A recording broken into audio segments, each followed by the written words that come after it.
Oxnard, California, it's as inevitable as the sun rising in the east and setting in the west. Every year the Dallas Cowboys are pleasantly surprised by just how quickly some players develop when training camp gets underway in Oxnard, and there is no shortage of names who have climbed from the ranks of the overlook to become one of the most discussed players in camp. Expect that to be the case again in 2024. With so many questions at some of the most key positions on the roster, the battles will be hot and heavy over the next several weeks, in both camp and the preseason, and that means it's time for a round of predictions. Who exactly will be the latest to steal the show in Oxnard?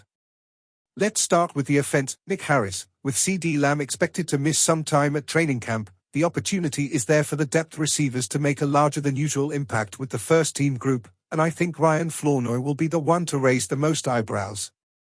Sure, Jalen Tolbert and Jalen Brooks will have their increased opportunities, and all signs point towards those two taking advantage of the extra representatives, but I think Flournoy will be the guy that will be making the highlight reel catches, the big open field plays in the preseason, and eventually the guy that Trey Lance and Cooper Rush end up relying on in pressure situations at camp and in preseason games.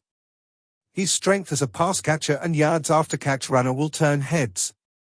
Patrick, for my money, I'm going with John Stephens Jr., and that's for a couple of reasons.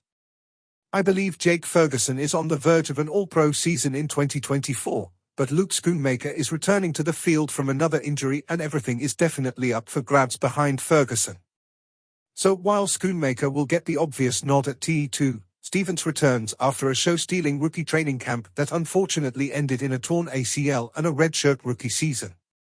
He's back and in even better physical form than he was when he gave the defense hell last summer, so I'm looking for him to really put on a show in camp and beyond, and especially as undrafted rookie Brevin Spanford begins to push the issue. Nick Eatman, I know we've seen this before, but since we're talking about camp, I'll go with Juice Vaughn. He'll shine out here just like the California Sunday. Now, that doesn't always mean it will translate to the preseason games, although it did last year, and more importantly to the regular season. But you have to start somewhere, and that's why we're here. In camp, Vaughn is tough to check for all defenders. I think he'll be more comfortable in the offense in year 2, and when the Cowboys get to a 2-minute drill, he'll make big plays. I think people will be talking about him once again, although we'll still be waiting to see it consistently in the regular season. Mickey Spagnola, let's go with Kayvon Turpin. And I don't mean as a return guy. We know what he can do there with the ball in his hands. I mean as a receiver, running back.